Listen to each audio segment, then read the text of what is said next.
Al chile. Mis amigos, soy Bebe Yamel. Bienvenidos a su chile favorito. Aquí las noticias o te enchilan o te dejan picado. Pero fíjese, hablando de la diputada Andrea Chávez, le voy a poner la contraparte.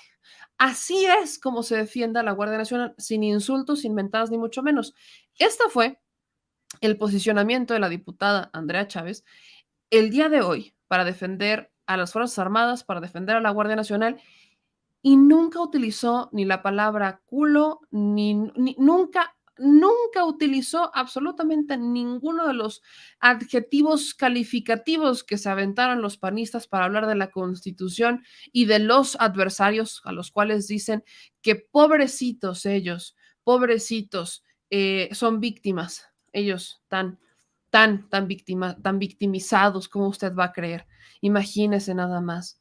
Pobrecitos, pobrecitos de los panistas y los perredistas que uno no puede cuestionar ni criticar porque imagínese, se les está atacando. Qué cosa, qué feo que sean así. Vean el otro lado de las posturas. Con su venia, presidente. Adelante, por favor. Con mucho respeto les digo que lo que para muchos de ustedes es un discurso político, para mí es un tema personal, porque yo quiero profundamente a mi querida frontera, Ciudad Juárez. Pero fue una pesadilla ser adolescente en el norte del país mientras ustedes jugaban a sus guerras. Quienes perdimos amigas, buscamos compañeras, acompañamos a las madres, tenemos una herida que probablemente nunca cierre. Antes de iniciar con los motivos evidentes y urgentes de esta reforma, quiero hacer una distinción política entre dos formas diferentes de entender a la oposición, porque hoy en esta Cámara de Diputados hay quienes decidieron, sin simpatizar siquiera con el proyecto de nación de Morena y de la Cuarta Transformación, no hacer politiquería barata con la seguridad y la vida de las mexicanas y mexicanos, y eso es de agradecer. Y es un paso adelante en la construcción de paz, justicia y reparación. Este es el momento de reivindicarse y reivindicar la vida. Por otro lado están los que hoy se escandalizan por una supuesta militarización. Esos que cuando estuvieron en el poder sacaron a las Fuerzas Armadas a las calles sin protocolos de actuación. Esos que a pesar de haber gobernado, haber fracasado y malvender la tranquilidad y la paz de nuestras familias, todavía se atreven a oponerse a una manera diferente de entender la seguridad desde la justicia social.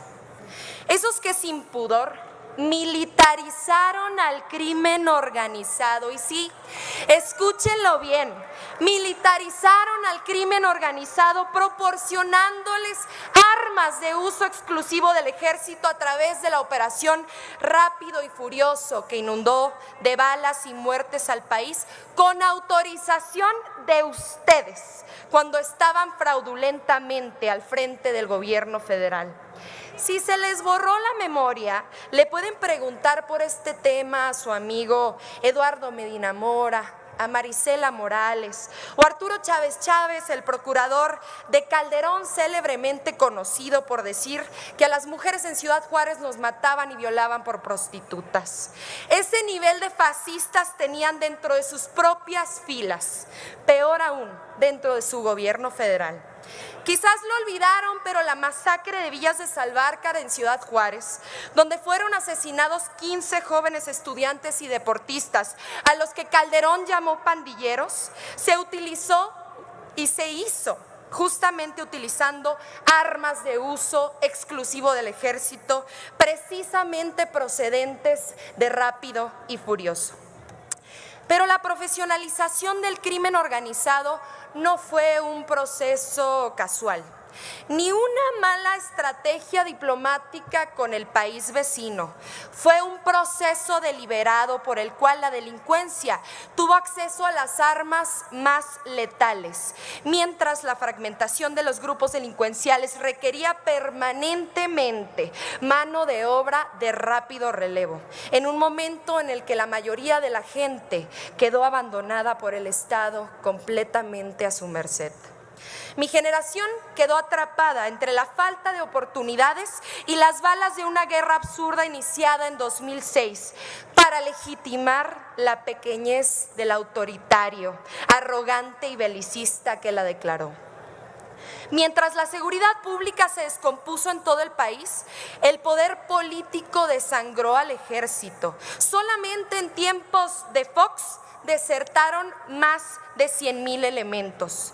Con Calderón los mandaron a una guerra mientras los que tomaban decisiones políticas les recibían sobornos millonarios, al narco justamente. Los castigaron salarialmente, abandonaron a las familias de quienes cayeron, les construyeron el rechazo de ciertos sectores de la sociedad con instrucciones deshonestas que debían cumplir. Maltrataron a quienes tenían la tarea de protegernos a todas y todos, mientras armaron a los grupos de la delincuencia organizada para el reacomodo de las plazas y a cambio solo ofrecieron un manto de impunidad. Por cada fusil que durante su gobierno se introdujo de manera ilegal pero tolerada en México, este gobierno ha acompañado, capacitado y preparado a un guardia nacional que cuida de todas y de todos nosotros. Con mucho respeto, pero estamos haciendo nuestra parte para intentar resanar las profundas heridas que sus decisiones generaron en este país. Y tenemos memoria por los estudiantes asesinados en el 68, por las víctimas del halconazo, por los maestros de Nochixtlán, por los 43 estudiantes que aún buscamos. Este gobierno incluso ofreció disculpas por algo que no hizo, pero que hicieron ustedes cuando estaban al frente del Estado mexicano. A los padres de Jorge y Javier, a los que ustedes llamaron sicarios armados hasta los dientes siendo estudiantes de excelencia, a las víctimas de las guerras sucias, que para ustedes eran poco más que unos comunistas revoltosos. Tenemos con qué, con todo y los errores políticos de quienes dieron las peores instrucciones. Nuestro ejército es un ejército de paz, que nunca ha sido parte de un golpe de Estado, que entronca con la tradición de respeto y refugio para quienes sufren en otras naciones, que cuida la soberanía propia y respeta la ajena. Necesitamos a nuestras Fuerzas Armadas de manera extraordinaria, regulada, fiscalizada, temporal, subordinada, complementaria y con tareas detalladas sin lugar a la ambigüedad. Mientras la Guardia Nacional construye el máximo de su potencial para cuidarte a ti, para cuidar un país que poco a poco se levanta con dignidad, con mucha esperanza por bandera tras décadas de letargo neoliberal. Queremos que la nueva historia de nuestro país no se entienda sin el respeto a los derechos humanos. Y hoy venimos a regar la semilla que juntas y juntos en unanimidad sembramos. Sean serios. Hoy podemos reconocer que tardaron al menos 10 años en destruir, infiltrar y malbaratar a los cuerpos federales de policía, y se necesita al menos el mismo tiempo para reconstruir lo que ustedes rompieron por ambición, avaricia y para hacer negocio. No se equivoquen, ustedes impulsaron una estrategia fallida y sin temporalidad.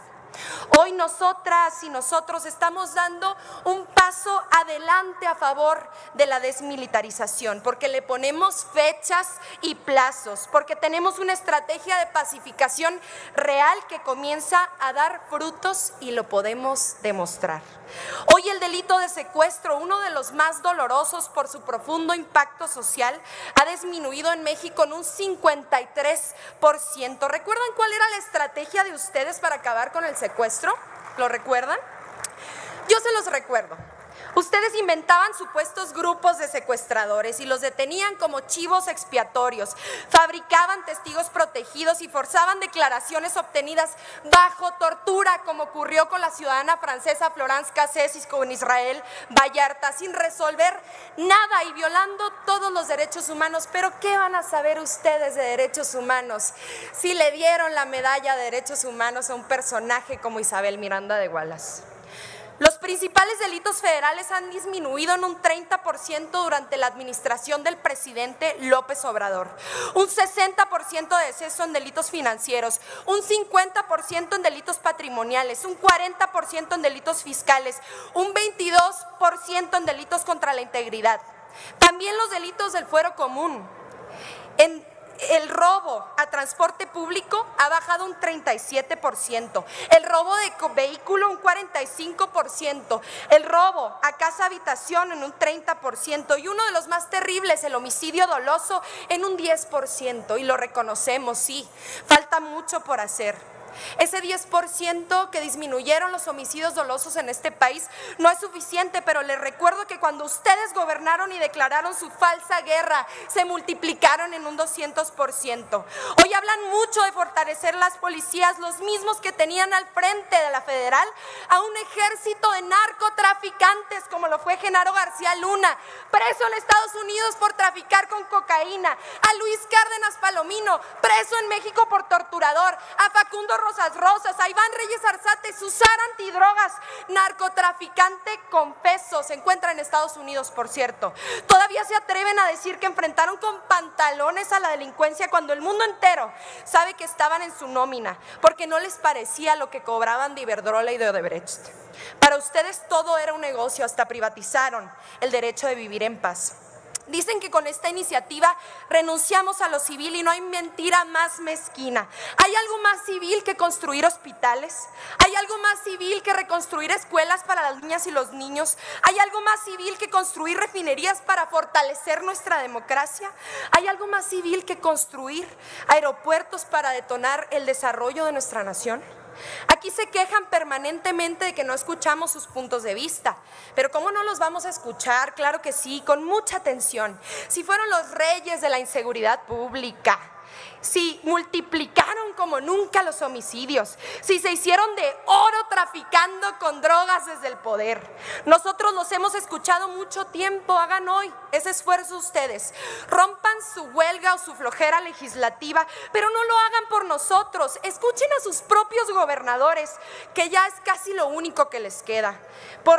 Y además esos gobernadores les están rogando que aprueben esta iniciativa. ¿Les suena al Faro en Jalisco de Movimiento Ciudadano? ¿Les suena a Ispuro en Durango del PAN? ¿O mejor, hasta una posible candidata presidencial de ustedes, María Eugenia Campos de Chihuahua? Pregúntenle a ella qué haría en Chihuahua sin la Guardia Nacional, en la Sierra Tarahumara o en Ciudad Juárez cuando ocurrió el motín del Cerezo número 3 el pasado 11 de agosto, donde fue ella la que solicitó la intervención del Ejército, de la Guardia y de la Marina. Sus gobernadores saben que la Guardia Nacional es pieza clave para robustecer la estrategia de seguridad, ya que el 25% de los municipios no tienen ni 10 elementos en sus policías municipales para salvaguardar la tranquilidad. Y de esos municipios casi un tercio no tiene ni un solo elemento de policía. Pero si tampoco quieren escuchar a los pocos gobernadores que aún se atreven a portar las banderas de la oposición, al menos escuchen a la ciudadanía. Hoy la Guardia Nacional es una institución infinitamente más respetada por el pueblo de México que todos ustedes juntos. Miren, no somos iguales y aunque se nieguen a escuchar, nosotras y nosotros les tendemos la mano y los queremos hacer parte del rescate de la seguridad de nuestro país. Por eso proponemos una comisión bicameral en la que se rendirá cuenta semestralmente del gasto de recursos, del seguimiento a las posibles violaciones de derechos humanos, que por cierto han descendido como nunca en comparación con sus gobiernos, del avance en las estrategias de seguridad pública, porque este tema, por amor a México, nos necesita a todas y todos. A 4 años de gobierno, gracias a la Guardia Nacional, México cumple por fin con el estándar internacional de las Naciones Unidas de contar con 2.8 policías por cada 1000 habitantes. Cuando inició este gobierno nos dejaron solamente a 1. Pero este gobierno no solo ha priorizado la atención directa al delito, lo ha prevenido construyendo oportunidades para millones de jóvenes en este país, con becas para estudiar, con apoyos para iniciar una profesión digna y honesta, con programas que otorgan el impulso inicial que siempre les fue negado. Hoy se acompaña a los productores y trabajadores del campo para que tengan alternativas. Hoy se siembra vida para cosechar paz. Hoy hay precios de garantía para que todas y todos los que se dedican al campo campo puedan cultivar los productos que garantizan nuestra soberanía alimentaria y no los que el crimen quiera. Hoy existe una pensión universal para adultos mayores que estructura el piso mínimo de millones de familias. Y sobre este tema, justamente sobre este tema quiero hacer una mención especial, porque cuando alguien habla de violencia, yo no imagino, yo no teorizo, yo recuerdo. Para mí esto sí es personal, porque ustedes nos convirtieron en sobrevivientes, porque yo sí me escondí de las balaceras debajo de la cama durante las noches, porque a mí me sacaron un día de la escuela con apenas 13 añitos para acompañar a mi amiga tras el feminicidio cobarde de su madre. Porque justamente yo viví en la zona cero de su absurda guerra contra el narco, y quienes son de Tijuana, de Tamaulipas, de Michoacán, me pueden entender a la perfección, los que recuerdan, las que recuerdan, porque tenemos memoria, pero también quienes hoy viven en Guanajuato, en Jalisco, en Tamaulipas, porque mi madre me tenía que cubrir los oídos y los de mis hermanos para no escuchar las detonaciones que sucedían por las noches con mucha frecuencia, con tanta que se volvió la normalidad de las y los juarenses, porque ninguna niña tendría que ver colgados decapitados en puentes cuando va por las mañanas de camino a la escuela, porque ningún padre tendría que pasar por la angustia de manejar con desesperación para verificar que su hija aún seguía viva, tras haber recibido llamadas incontables con voces haciéndose pasar por su hija para conseguir una extorsión, porque perdimos tantas y tantos seres queridos que estos 15 minutos no me alcanzarían siquiera para contarlos. Así fue como las ventas de los ansiolíticos se dispararon en farmacias propiedad de sus gobernadores. Así se multiplicaron las niñas y los niños sin sus padres o las madres sin sus hijos. El suicidio aumentó y la esperanza se tornó lejana, porque el miedo y el terror encontraron suelo fértil cuando se hacía imposible distinguir a los buenos de los malos. Porque los que debían cuidarnos tenían su orden de desplazar a comunidades enteras para liberarles la plaza a los delincuentes con los que ustedes negociaban sobornos millonarios, porque los que debían cuidarnos tenían la orden de reprimir movimientos sociales, manifestaciones pacíficas y las voces que con valentía y coraje pedían paz. Ya nunca más, este es el momento para el que hemos nacido. Y hoy tenemos un camino. Por favor, a la oradora presidente. que concluya. Muchas Hoy gracias. tenemos un camino que vamos a transitar, porque nos urge construir una nueva historia de paz y derechos humanos. Vamos a apostarle a una vida que merezca la pena ser vivida. Esto no se trata de ganar una votación parlamentaria, y termino. Esto se trata de devolverle la tranquilidad a las familias trabajadoras que con su esfuerzo han sacado adelante este país. Y ustedes abandonaron por décadas. Eso se acabó. Les agradezco mucho. ¡Auch! Ay, mamá, eso debió de doler si eres panista o conservador, sobre todo los panistas. Ahí estaba Margarita Zavala, por cierto, Mariana Gómez del Campo. Mire, yo andaba de saquen las palomitas, porque ese es un gran discurso para recordar. De una joven como muchos que vivimos una etapa en donde donde salir a la calle tenía miedo. Yo me acuerdo que estaba en la preparatoria. Cuando yo estaba en la prepa, porque Andrea es mucho más chica que yo, por cierto. Cuando yo estaba en la prepa es cuando asesinan a esos jóvenes del TEC. Yo estudiaba en el TEC, en la prepa TEC.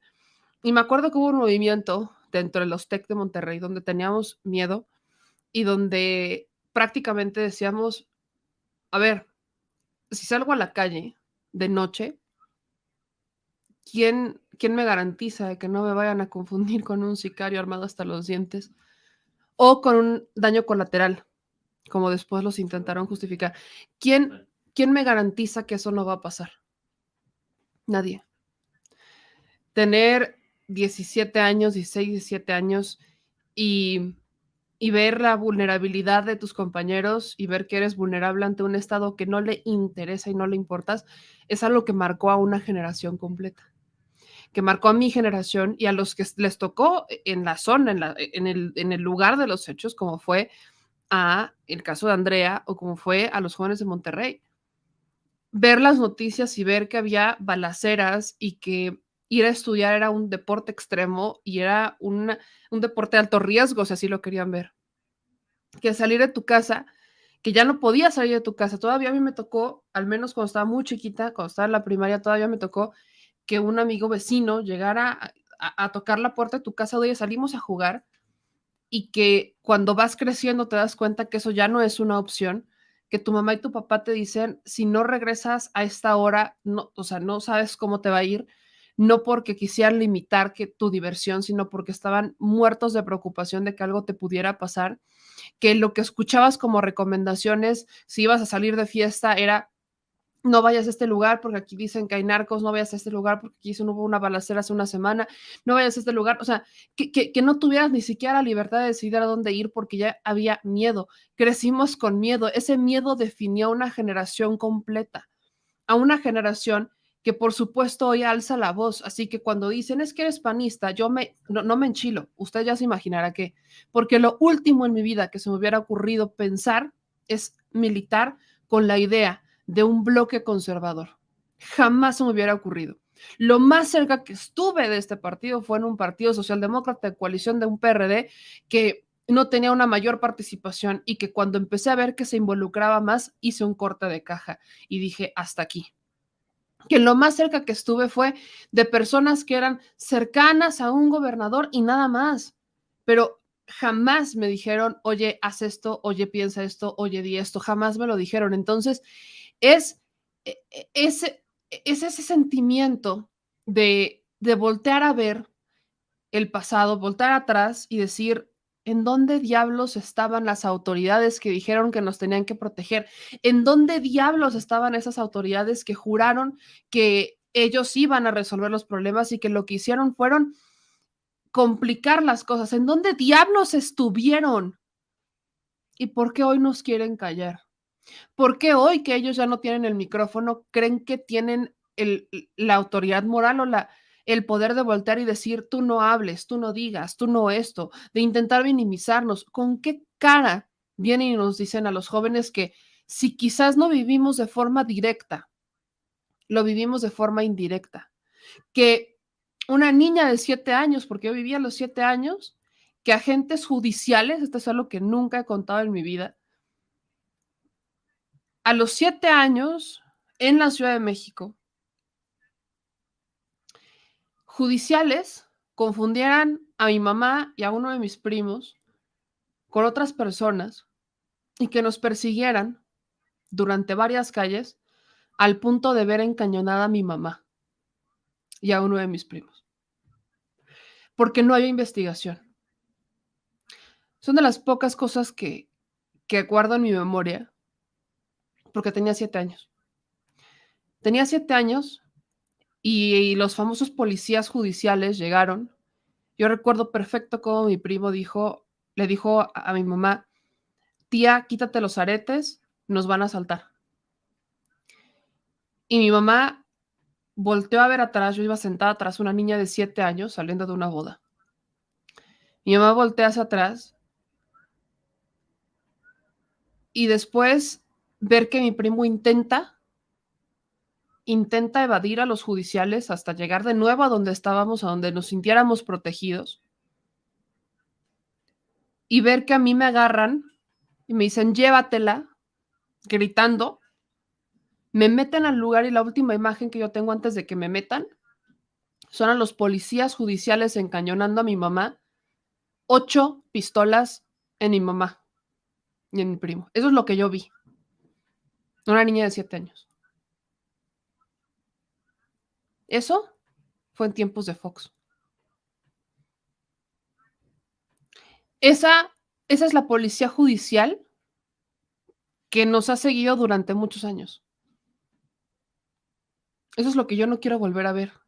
Yo no quiero que ninguna niña o niño vuelva a tener que sentir o que esté expuesto a ver esto porque no hubo una buena investigación, porque no se dio. Eso es lo que no quiero volver a sentir ni a ver en mi vida. Corrupción, que no hicieran una investigación correcta y que se le fueran, o sea, de verdad, el nivel de toda la porquería que se movió detrás de eso, jamás se me va a olvidar. Y no se perdona. Los responsables de esto no se perdona.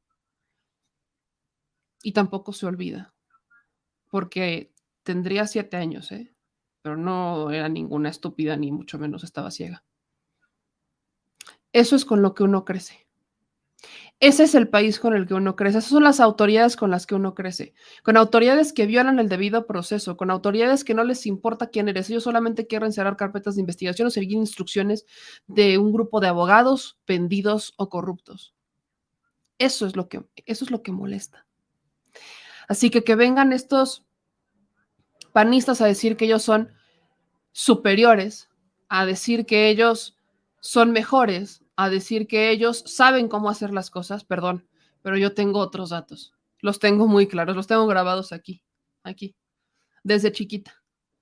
Y luego cuando asesinan a unos adolescentes, a unos jóvenes en la preparatoria, cuando yo estaba en la prepa, yo estaba en la universidad, no estaban en mi estado, pero lo sentí. Y llegó aquí.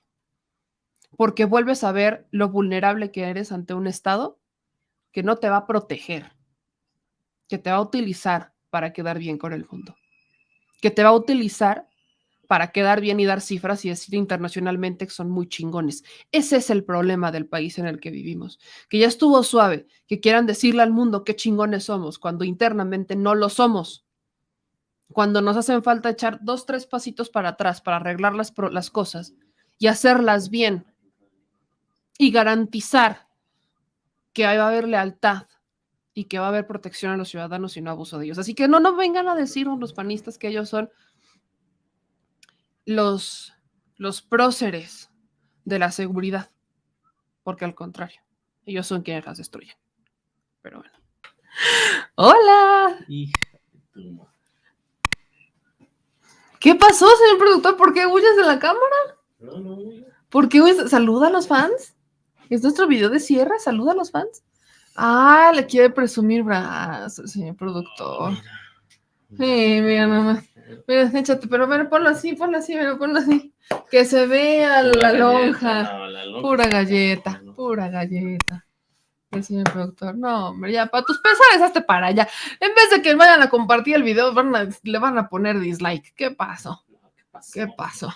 Pues bueno, si les gustó este video, no se les olvide dejar su like, suscribirse y activar la campanita. Manitas, suelta las manitas. Suscríbete. Y si te gustó el video, suscríbete y compártelo, porque hay que descifrizar a la nación, ¿verdad? Al chile. Adiós. Discúlpenlo, tiene déficit de atención. Nos vemos.